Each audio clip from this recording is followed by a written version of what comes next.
চারদিকে পাহাড় ঘেরা উপত্যকার মাঝে ছিল অপূর্ব সুন্দর এক সরোবর। স্বর্গও লজ্জা পায় এমন সুন্দর পরিবেশ সেখানে। সেই সরোবরের তীরে প্রতি বছর গ্রীষ্মকালে বেড়াতে আসে 7 পরী, 7 বোন। তারা ডানাগুলো একটা গাছের তলায় রেখে আনন্দে জলে ঘুরে বেড়ায়। জনশূন্য চারপাশ।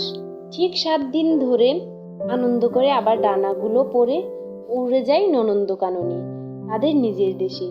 এদিকে কাছাকাছি যে কিছু গ্রাম আছে সে খবর তারা না নিলেও পরিদের সব খবর রাখে সেই গ্রামের একটি অনাথ রাখাল ছেলে। সে গরু চড়ায়, বাঁশি বাজায় আর দূর থেকে দেখতে থাকে পরিদের কাণ্ড কারখানা। এক সময় তার খুব ভালো লেগে যায় সব থেকে ছোট পরীটিকে। সে অপরূপ মিষ্টি চেহারা, ওকে দেখলেই রাখালের বাঁশিতে বেজে ওঠে স্বর্গীয় সুর।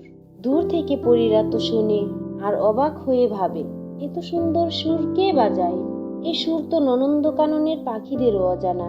তারা মুগ্ধ হয়ে শুনে, কিন্তু রাখাল থাকে আড়ালে, তাকে কেউ দেখতে পায় না। একবার হলো কি, রাখালের মাথায় একটা দুষ্টু বুদ্ধি জাগলো। পরীরা যখন স্নানে ব্যস্ত, সে চুপি চুপি এসে দাঁড়ালো সেই গাছটিতে যেখানে খুলে রাখা আছে পরীদের ডানাগুলো। বেছে বেছে সবচেয়ে ছোট ডানা জোড়া নিয়ে সে লুকিয়ে রেখে দিল একটা বড় গাছের ফোকরে। তারপর ধীরে ধীরে সরে পড়ল সেখান থেকে। এখন 7 দিন পরে পরীদের যাবার সময় দেখা দিল তাদের ছোট বোনের ডানা জোড়া নেই সেখানে। অনেক খোঁজাখুঁজি করেও তারা সেটা পেল না। এদিকে বাবার করা হুকুম, সপ্তাহের বেশি স্বর্গের ছেড়ে থাকা চলবে না। কি করে সব থেকে বড় পরী সে তার ছোট বোনকে বুঝিয়ে বলল, তুই বরং এখানে থেকে যা, ডানা জোড়া পেলে চলে আসিস কেমন? আমরা বাবাকে বুঝিয়ে বলবো, তিনি যেন রাগ না করেন। 6 পরী ছোট বোনকে এক সরোবরের তীরে ফেলে রেখে তো উড়ে চলে গেল। বেচারি ছোট পরীর মনে দুঃখ বসে সে কাঁদতে লাগলো।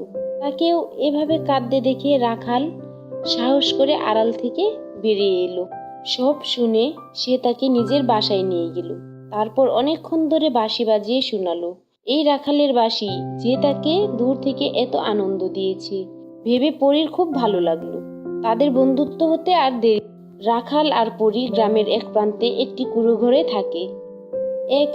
একত্রে গরু চড়ায়। রাখাল বাজায় বাঁশি আর পরী ঘাগরা উড়িয়ে নাচে। দেখে গ্রামের লোকেরা ঠিক করলো এদের বিয়ে দেওয়া উচিত।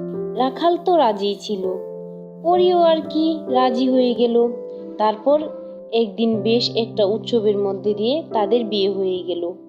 রাখাল আর পরীর দিনগুলো বেশ সুখেই কাটে। আবার পরীর চোখে মাঝে মাঝে জলে ভরে ওঠে ফেলে আসা দিনগুলোর কথা, তার দিদিদের কথা ভেবে। কি আনন্দই না করতো তারা 7 জনে। ননন্দকাননের অপূর্ব শোভা আর বাবার স্নেহ, বাবার তার প্রিয় মেয়েকে ছেড়ে আছেন কি করে, সে কথা ভেবেও অভিমানও হয়। এরকম সময়ে রাখাল তাকে বাঁশির মিষ্টি সুর বাজিয়ে শোনায়, পৃথিবীর মানুষদের সব গল্প বলে। শেষে এক সময় তারা সব ভুলে ঘুমিয়ে পড়ে। ঠিক 1 বছর হবার পরে পরীর কোলে আলো করে একটা ছেলে এলো। তাকে পাবার পরে পরী যেন যেটুকু কষ্ট দুঃখে ছিল তাও ভুলে গেল। দেখতে দেখতে 1 বছর পার হয়ে গেল। পরী তো ভুলেই গেছিল, কিন্তু রাখালের মনে আছে তার দিদিদের আসার সময় হয়ে এলো। রাখালের ঠিক চোখে পড়ল পরীর দিদির এক এক করে সরোবরে তীরে নামলো, কিন্তু তারা জানে না। তারা জলে না নেমে এদিক ওদিক খুঁজতে লাগলো। রাখাল তখন তাদের সামনে গিয়ে নিজের পরিচয় দিল। তারা তো ছোট পরীর ভালো আছে শুনে খুশি হয়ে তখন রাখালের সাথে চলে এলো তাদের বাসায়। তারপর তো 7 বোনের এক অপরকে জড়িয়ে ধরে কান্না হাসি আর গল্প চললো সারা রাত ধরে।